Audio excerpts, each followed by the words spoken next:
श्रील प्रभुपाद की जय, गुरु गौरांग की जय। तो आज हम श्रीमद् भागवतम के प्रथम स्कंद से प्रथम अध्याय की शुरुआत कर रहे हैं। शुरुआत करने से पूर्व हम अपने गौड़ीय वैष्णव परंपरा के जितने आचार्यों के चरणों में वंदना करते हैं, प्रार्थना करते हैं कि जो कार्य हम शुरू करने जा रहे हैं वे सब आचार्य हमको शक्ति प्रदान करें जिससे हम कार्य को संपन्न कर सकें। तो भागवतम के प्रथम स्कंद के प्रथम अध्याय में ही ओम नमो भगवते वासुदेवाय कहकर प्रारंभ किया गया है। इस अध्याय का शीर्षक है मुनियों की जिज्ञासा। तो प्रथम श्लोक, द्वितीय श्लोक और तृतीय श्लोक, ये प्रथम अध्याय के तीनों श्लोक श्रीमद् भागवतम के मंगलाचरण हैं। इसमें भगवान के शक्तियों का वर्णन किया गया है, भगवान के गुणों का वर्णन किया गया है और यह बताया गया है कि स्वयं भगवान कौन है। तो हम श्लोकों का उच्चारण करेंगे और साथ में आपको समझाने का प्रयास करेंगे। ओम नमो भगवते वासुदेवाय। जन्मादस्य यतो अन्वयादिततरशाश्चर्ये अत्वभिज्ञः स्वराट् तेने ब्रह्म हृदय आदिकवये मुह्यन्ति यत्सूर्यः तेजो वारिमृदां यथा विनिमयो यत्र त्रिसर्गो अमृषा धाम्ना स्वेन सदा निरस्तकुहकं सत्यं परं धीमहि। इसका अनुवाद इस प्रकार से है। हे प्रभु, हे वसुदेव पुत्र श्री कृष्ण, हे सर्वव्यापी भगवान, मैं आपको सादर नमस्कार करता हूँ। मैं भगवान श्री कृष्ण का ध्यान करता हूँ क्योंकि वे परम सत्य हैं और व्यक्त ब्रह्मांडों की उत्पत्ति, पालन तथा संहार के समस्त कारणों के आदि कारण हैं। वे प्रत्यक्ष तथा अप्रत्यक्ष रूप से सारे जगत से अवगत रहते हैं और वे परम स्वतंत्र हैं क्योंकि उनसे परे अन्य कोई कारण है ही नहीं। उन्होंने ही सर्वप्रथम आदि जीव ब्रह्मा जी के हृदय में वैदिक ज्ञान प्रदान किया। उन्हीं के कारण बड़े बड़े मुनि तथा देवता उसी तरह मोह में पड़ जाते हैं जिस प्रकार अग्नि में जल या जल में स्थल देखकर कोई माया के द्वारा मोहग्रस्त हो जाता है। उन्हीं के कारण से ये सारे भौतिक ब्रह्मांड जो प्रकृति के तीन गुणों की प्रतिक्रिया के कारण अस्थायी रूप से प्रकट होते हैं, वास्तविक लगते हैं जबकि ये अवास्तविक होते हैं।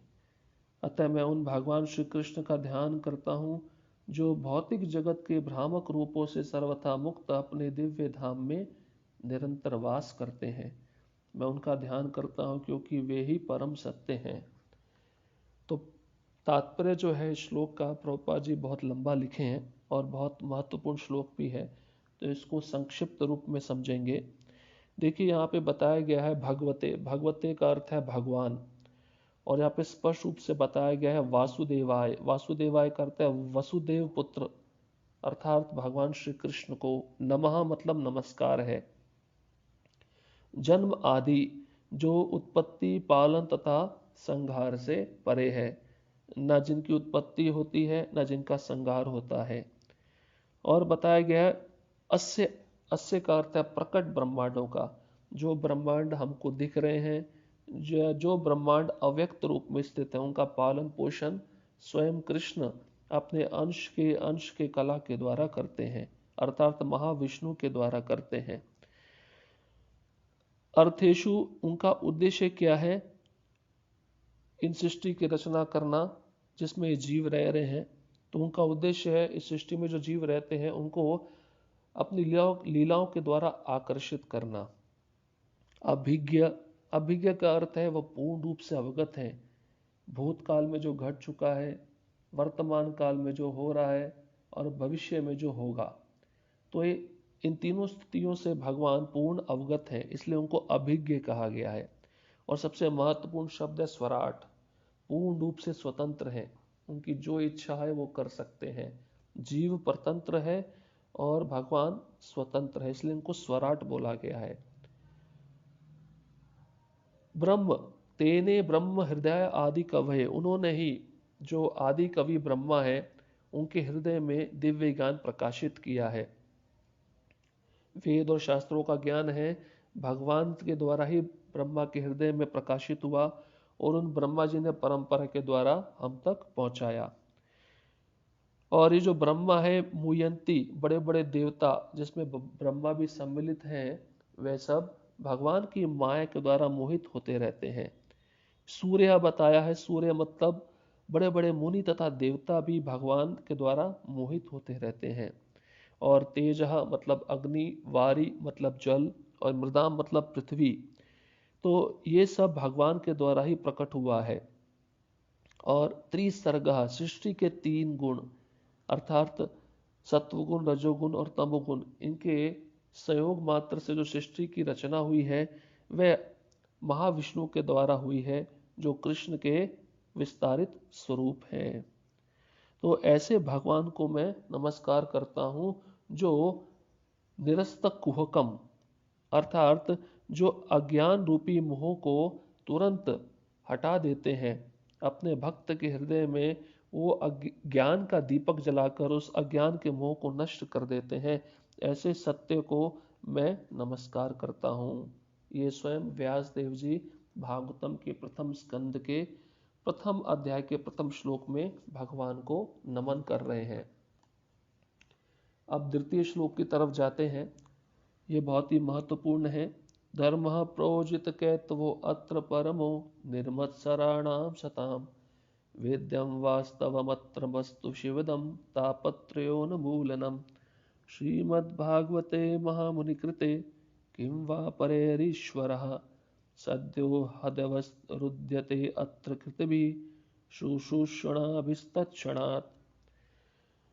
इसका अनुवाद है, ये भागवत पुराण भौतिक कारणों से प्रेरित होने वाले समस्त धार्मिक कृत्यों को पूर्ण रूप से बहिष्कृत करते हुए सर्वोच्च सत्य का प्रतिपादन करता है, जो पूर्ण रूप से शुद्ध हृदय वाले भक्तों के लिए बोधगम्य है। यह सर्वोच्च सत्य वास्तविकता है जो माया से पृथक होते हुए सबों के कल्याण के लिए है। ऐसा सत्य तीनों प्रकार के संतापों को समूल नष्ट करने वाला है। महामुनि व्यासदेव द्वारा अपनी परिपक्व अवस्था में संकलित यह सौंदर्यपूर्ण भागवत ईश्वर साक्षात्कार के लिए अपने आप में पर्याप्त है, तो फिर अन्य किसी शास्त्र की क्या आवश्यकता है। जैसे जैसे कोई ध्यान पूर्वक तथा विनीत भाव से भागवत के संदेश को सुनता है, वैसे वैसे ज्ञान के संस्कार अनुशीलन से उसके हृदय में परमेश्वर स्थापित हो जाते हैं। तो दूसरे श्लोक में देखिए स्पष्ट रूप से बताया, धर्म प्रोजित कैतवो अत्र। किसी भी प्रकार का जो धर्म है जो सत्य से संबंधित नहीं है, जो धोखे से संबंधित है, ऐसे धर्म को भागवतम लात मार के बाहर निकाल देता है। ये भागवतम ऐसा ग्रंथ है शुद्ध भक्ति को छोड़कर अन्य किसी वस्तु को स्वीकार नहीं करता है। इसलिए परमो निर्मत्सराणाम सताम, जो निर्मत्सर व्यक्ति है, निर्मत्सर का अर्थात है जो 100% शुद्ध हृदय हो चुका है, जिसके मन में किसी भी प्रकार का अनर्थ, द्वेष, ईर्ष्या ये नहीं है, तो वह ये भागवतम ग्रंथ को समझ सकता है। वो भक्त परमहंस के समान है और वही हंस एक सुंदर स्वच्छ सरोवर जल में रहता है जो भागवतम के समान है। और बताते हैं, वेदम वास्तवतमत्र वसुतु शिवदम। शिवदम का अर्थात है कल्याण करने वाला एकमात्र ग्रंथ यही भागवतम है। जानने योग्य केवल यही भागवतम ग्रंथ है। और सताम, सताम का अर्थ है शुद्ध भक्तों के द्वारा जानने योग्य यही भागवतम ग्रंथ है। और वास्तविक, वास्तविक का अर्थ है कि संसार में जो क्षणिक जगत है, क्षणिक वस्तुएं हैं, उनका अवलंबन कराने वाला, उनका परिभाषा देने वाला, उनको क्षणिक रूप से दिखाने वाला यही परम सत्य श्रीमद् भागवतम ग्रंथ है। और तापत्रय उन्मूलनम, 3 प्रकार के जो कष्ट है इस भौतिक संसार में जीव भोग रहा है, जिसको कहते हैं आध्यात्मिक, आदि भौतिक और आदि दैविक। आध्यात्मिक जो मन और शरीर के द्वारा उत्पन्न किए जाते हैं, आदि भौतिक जो अन्य जीवों के द्वारा दिए जाते हैं, और आदि दैविक जो उच्च सृष्टि के देवी देवताओं के द्वारा दिए जाते हैं। तो जो जीव इस भागवतम ग्रंथ का आश्रय लेता है, जो स्वयं श्री कृष्ण का स्वरूप है, तो वह उन 3 प्रकार के तापों से मुक्त हो जाएगा। उन्मूलनम मतलब समूल नष्ट हो जाएगा वह 3 प्रकार का ताप भागवतम का आश्रय लेने पर। और श्रीमत ये सुंदर ग्रंथ है। भागवते अर्थात इसका मतलब है भागवत पुराण।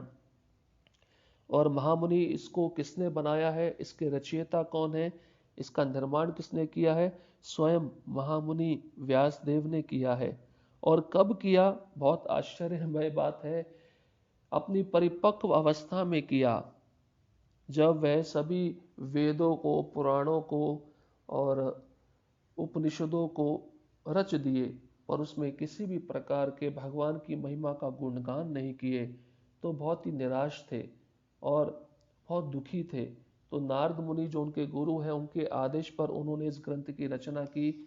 इस ग्रंथ की रचना करने के बाद ही उनको पता चला कि वास्तव में अन्य ग्रंथ मैंने लिखे पर उसमें भगवान की नाम रूप गुण लीला का वर्णन मैं नहीं कर पाया, इसलिए मुझे दुख हुआ, इसलिए मुझे भी संताप होता रहा, मुझे भी कष्ट होता रहा। और जब इस ग्रंथ को मैंने रच दिया जो भागवतम कहलाता है, तो इस ग्रंथ को रचने के बाद मैं पूर्ण रूप से संतुष्ट हो गया। इससे पहले मैं संतुष्ट नहीं था, असंतुष्ट था। तो हम समझ सकते हैं कि स्वयं व्यासदेव भी भागवतम की रचना करने से पूर्व असंतुष्ट थे, खिन्न थे, निराश थे, क्योंकि उन्होंने भगवान की महिमा का वर्णन नहीं किया। जब उन्होंने इस ग्रंथ में शुद्ध रूप से भगवान की महिमा का वर्णन किया, तभी वह संतुष्ट हो पाए। इसलिए कहा गया है, अपनी परिपक्व अवस्था में उन्होंने इस भागवतम ग्रंथ के रचना की। और बताते हैं, सद्यो हदवरुद्यते अत्र कृतिभी। और जो इसको पढ़ता है, जो इस भागवतम का आश्रय लेता है, अवरुद्यते मतलब वह भक्ति मार्ग में दृढ़ हो जाता है, निष्ठा के स्तर पे पहुंच जाता है। जो श्रद्धा से लेके प्रेम तक सोपान है, श्रद्धा, साधु संग, भजन क्रिया, अनर्थ निवृत्ति, निष्ठा, रुचि, आसक्ति, भाव, प्रेम। तो ये जो स्तर है, अनर्थ निवृत्ति पे ज्यादातर साधक आके अटक जाते हैं और वह उनको बहुत कष्ट होता है, बहुत समय लगता है निष्ठा पे जाने के लिए। पर भागवतम ऐसा शुद्ध ग्रंथ है, जो भी इसको पढ़ता है और सुनता है, इसका आश्रय लेता है, वो निष्ठा के स्तर पे अवश्य ही पहुंच जाएगा, दृढ़ हो जाएगा। दृढ़ता निष्ठा के स्तर पे ही प्राप्त हो पाती है। और ये कैसे होता है? तत्क्षणात, शुशुषुभि तत्क्षणात, बहुत जल्दी होता है, अविलंब, इसमें कोई देर नहीं लगती है। इसलिए देखिए आगे के श्लोकों में आएगा, नित्यम भागवत सेवया। प्रभुपाद जी इसलिए हमारे मंदिरों में प्रातःकाल भागवतम के सत्र को आयोजित किए हैं, रखे हैं, जिसको हम सुनकर पढ़कर तत्क्षणात, तुरंत जब हम इसको सुनेंगे पढ़ेंगे, तो परमेश्वर जो स्वयं श्री कृष्ण है, जैसे जैसे कोई इस भागवत के संदेश को सुनेगा, वैसे वैसे ही इस ज्ञान के रूप में भगवान उसके हृदय में स्थापित हो जाएंगे। तो ये बहुत ही महत्वपूर्ण ग्रंथ है। तो ये भागवतम के प्रथम स्कंद के प्रथम अध्याय का दूसरा श्लोक है। और तीसरा श्लोक में बताते हैं, ये भी बहुत ही महत्वपूर्ण श्लोक है। निगम कल्पतरोर गलितम फलम शुक मुखाद अमृत द्रव संयुतम पिबत भागवतम रसमालयम मुहुरहो रसिका भुवि भावुकहा। इसका अनुवाद है, हे विज्ञ एवं भावुक जनों, वैदिक साहित्य रूपी कल्प वृक्ष के इस पक्व फल श्रीमद् भागवत को जरा चखो तो। यह श्री सुखदेव गोस्वामी के मुख से निस्तृत हुआ है, अतएव यह और भी अधिक रुचिकर हो गया है। यद्यपि इसका अमृत रस मुक्त जीवों समेत समस्त जनों के लिए पहले से आस्वाद्य था। तो इस श्लोक में भी बताया गया है, निगम का अर्थ है वैदिक साहित्य, और कल्पतरो का अर्थ है कल्पतरु, जो इच्छा को पूर्ण करने वाला वृक्ष होता है। और गलितम मतलब पूर्ण रूप से पका हुआ फल है। कौन? श्रीमद् भागवतम। मतलब वैदिक साहित्य, जितना वेद शास्त्र की रचना हुई है, उसका अगर सार निकाला जाए तो एक ही सार है, वो है श्रीमद् भागवतम, जो पका हुआ फल है। देखिए पके हुए फल को खाने में कितना आनंद आता है। कच्चा फल होगा तो उतना आनंद नहीं आएगा, उसको तोड़ने में भी कष्ट होता है। तो अन्य वेद है, शास्त्र है, इनकी तुलना कच्चे फल से की गई है। इसको हम पढ़ेंगे, हमको कुछ पल्ले नहीं पड़ेगा, हमको कुछ समझ में नहीं आएगा, परंतु भागवतम पढ़ने से सारे वेदों को पढ़ लिया जाता है, सारे उपनिषदों को पढ़ लिया जाता है, सारे शास्त्रों को पढ़ लिया जाता है। तो इसलिए इसको गलितम, गला हुआ परिपक्व फल बताया गया है, पका हुआ। और किसके मुख से निकला है? शुक। शुक मतलब सुखदेव गोस्वामी। शुक मुखाद अमृत द्रव संयुतम। ये सुखदेव गोस्वामी, ये श्रीमद् भागवत के मूल वक्ता है, उनके मुख से निकला है। मुखात मतलब होठों से। और कैसा है? अमृत। और द्रव, द्रव मतलब तरल पदार्थ है, लिक्विड है, सॉलिड नहीं है। सॉलिड होता तो चबाना पड़ता, तरल पदार्थ मतलब आप इसको आसानी से निगल सकते हैं। और देखिए जब सुखदेव गोस्वामी राजा परीक्षित को ये भागवतम सुना रहे थे तो अमृत लेकर देवता लोग आए थे सुखदेव गोस्वामी को देने के लिए, और कहे कि हे सुखदेव गोस्वामी, आप ये अमृत ले लीजिए, राजा परीक्षित को पिला दीजिए और ये भागवतम हमको दे दीजिए। मतलब देवता लोग अमृत से तुलना कर रहे थे श्रीमद् भागवतम की, तो सुखदेव गोस्वामी नहीं दिए। सुखदेव गोस्वामी कहे कि तुम इतने स्वार्थी हो, हाँ, और जो जो अमृत पीता है वो अमर बन जाता है, तो अमृत पिलाकर तुम राजा परीक्षित को अमर बनाना चाहते हो, परंतु भागवतम ये ऐसा ग्रंथ है जो इसको पढ़ता है, सुनता है, तो उसको स्वतः ही अमृत प्राप्त होता है और वो कभी भी नष्ट नहीं होता है, उसकी मृत्यु कभी भी नहीं होती है। देवता लोग भयभीत थे, अपनी जान बचाने के लिए या अपनी आयु को बढ़ाने के लिए भागवतम ग्रंथ लेना चाहते थे, परंतु सुखदेव गोस्वामी उनको नहीं दिए। तो व्यास देव जी कहते हैं पिबत, इसको पीना चाहिए। कहाँ से? कानों से। हम वैसे तरल पदार्थ अपने मुख से पीते हैं, पर ये भागवतम का जो परिपक्व रूपी फल है ये तरल पदार्थ के समान है, लिक्विड है, तो इसको कानों से पीना चाहिए। कानों से कैसे पिएंगे? सुन सुन के पिएंगे। इसको जितना श्रवण करेंगे उतना हम पीते रहेंगे।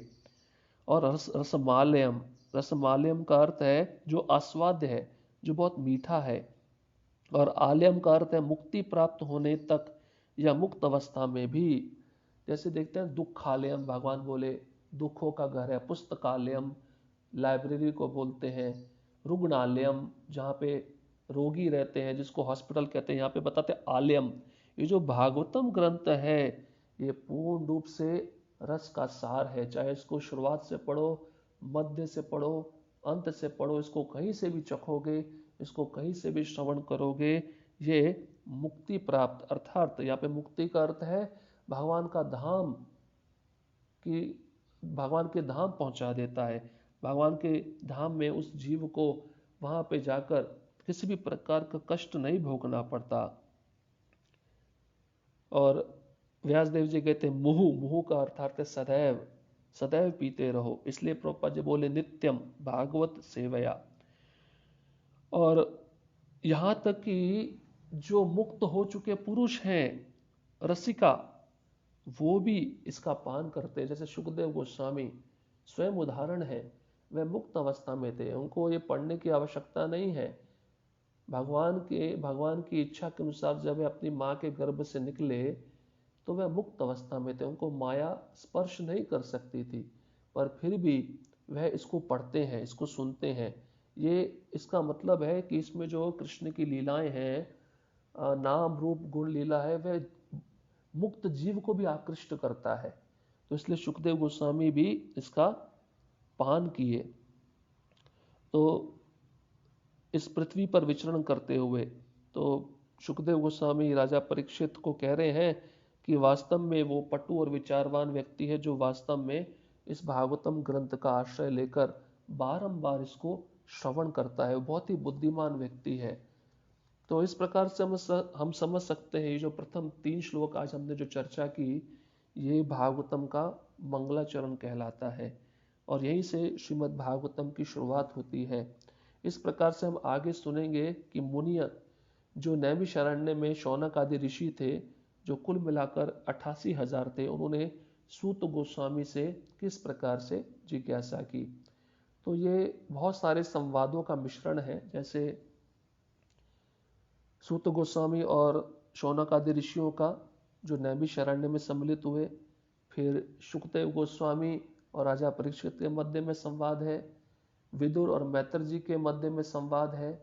तो इस प्रकार से ये संवादों पे आधारित है, परंतु ये ग्रंथ बहुत ही महत्वपूर्ण है, इसलिए इसको विशुद्ध सत्व नाम से भी जाना जाता है। जैसे 18 प्रकार के पुराण हैं, 6 प्रकार के तमोगुणी हैं, 6 प्रकार के रजोगुणी हैं और 6 प्रकार के सत्वगुणी हैं, परंतु ये जो श्रीमद् भागवतम महापुराण है, ये इन 3 गुणों से परे है। इसलिए इसका आश्रय लेने पर वह जीवात्मा सत्वगुण, रजोगुण और तमोगुण से परे हो जाता है। विशुद्ध सत्व जो वासुदेव सत्व है, वासुदेव सत्व है, उसमें स्थित हो जाता है। इसलिए हमें इसे पढ़ना चाहिए, इसको सुनना चाहिए। अभी हम कल की कक्षा में आगे का 4था श्लोक प्रारंभ करेंगे कि किस प्रकार से नैमिषारण्य में जो शौनक आदि ऋषि है सूत गोस्वामी से जिज्ञासा करते हैं भगवान के विषय में है। हरे कृष्णा कृष्ण कृष्ण हरे हरे, हरे राम राम राम हरे हरे। शिल प्रभुपाद की जय, गुरु गौरंग की जय।